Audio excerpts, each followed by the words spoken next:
Welcome to Time with Death. This video is for informational purposes and in no way meant to glorify or condone violence. In today's video, we'll be discussing the murders of Isaac Alexis Parra and Jason Christopher Guijarro. Both were shot on Tuesday, March 31st, 2009 in the 2200 block of West Merced Avenue in West Covina, according to LA County coroner records. Juan Anda, Melissa Gorey, and Gerardo Fonseca were subsequently arrested and charged with the murders. The following is the evidence at trial. Daniel Carrasco was defendant Melissa Gorey's boyfriend until she started dating defendant Fonseca, and Carrasco started dating Clarice Garcia. Carrasco, Garcia, and Gorey lived in the same apartment building. Carrasco, Gorey's old boyfriend, and Fonseca, Gorey's new boyfriend, did not get along. 3 days before the shooting, Carrasco challenged Fonseca to a fight. Fonseca did not accept Carrasco's challenge, but he did make a series of threatening telephone calls to Carrasco. In the afternoon on the day of the shooting, defendant Fonseca got into an argument with Carrasco's friend, Victor Guijarro, on the sidewalk in front of Gorey's apartment building. Guijarro accused Fonseca of harassing Carrasco. Guijarro made a cell phone call to Corey Gardner, who also lived in the building, and asked Gardner to come to where he and Fonseca were arguing. Gardner came and briefly joined the argument. He testified that the argument broke up shortly after he arrived, and defendants Gorey and Fonseca drove off in Gorey's Honda.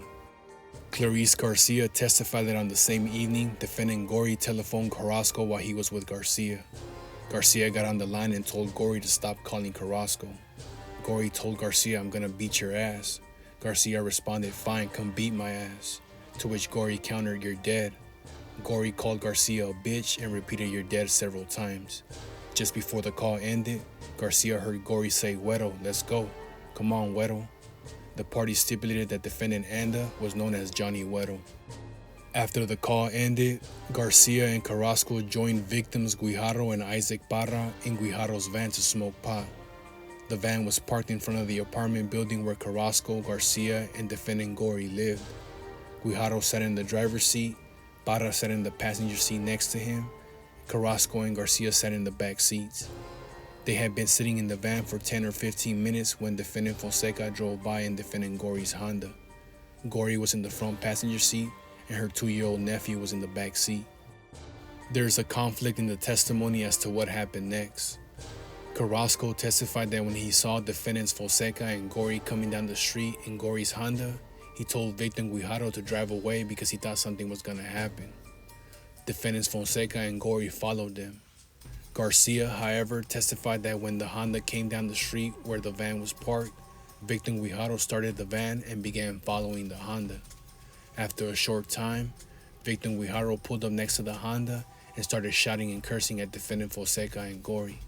Fonseca and Gorey yelled and cursed back. According to Garcia, that's when the chase started. In his statement to the police, defendant Anda said that shortly before the shooting, defendant Fonseca called him and declared, "Primo, they're chasing me.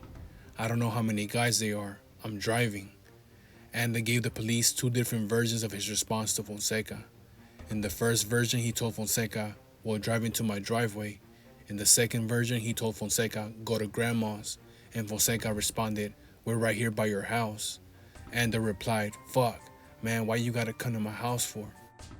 In questioning by the police, defendant Anda stated that after receiving the telephone call from Fonseca, he went outside his apartment building and saw Fonseca in the Honda on Merced Avenue being chased by a van and a black car. As he drew near the corner of Leland and Merced, he could tell that the people in the black car saw him, so he turned around and started running back down Leland, fearing that the men in the black car were going to shoot him. Stephanie Del Brias testified that on the night of the shooting, she was on the sidewalk outside her apartment building on Leland Avenue picking up cigarette butts. A man walked down a pathway from one of the apartment entrances and stood near her for a few seconds. The man was wearing sweatpants and a sweatshirt with a hood that hid his face. 3 to 5 seconds later, the man started running up Leland toward Merced. Del Brias saw a white van turn onto Leland and stop in the middle of the street. The man in the sweat clothes started shooting at the van. When the shooting started, Del Brias noticed for the first time that a Honda in front of the van prevented it from moving forward. The man stopped shooting and ran toward the freeway. After the shooting stopped, Del Brias saw the Honda make a U-turn on Leland. A man got out of the Honda, approached the van, and then ran back to the Honda and quickly drove away.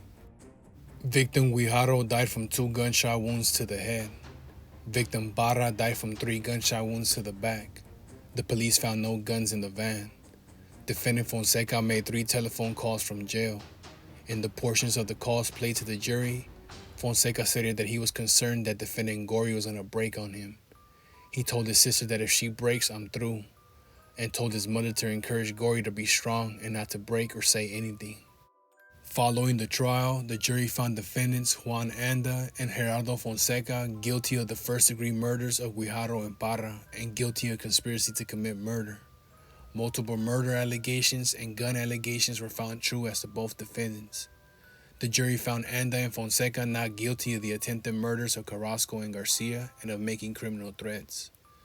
Melissa Gory was found not guilty of all charges. The court sentenced Anda to 2 consecutive terms of life without the possibility of parole on the murder convictions, plus 2 consecutive terms of 25 years to life on the gun allegations. The court sentenced Fonseca to 2 consecutive terms of life without the possibility of parole on the murder convictions, plus 2 consecutive terms of 1 year on the gun use allegations. Jason Christopher Guijarro was 19 years old at the time of death. Isaac Alexis Barra was 17 years old at the time of death.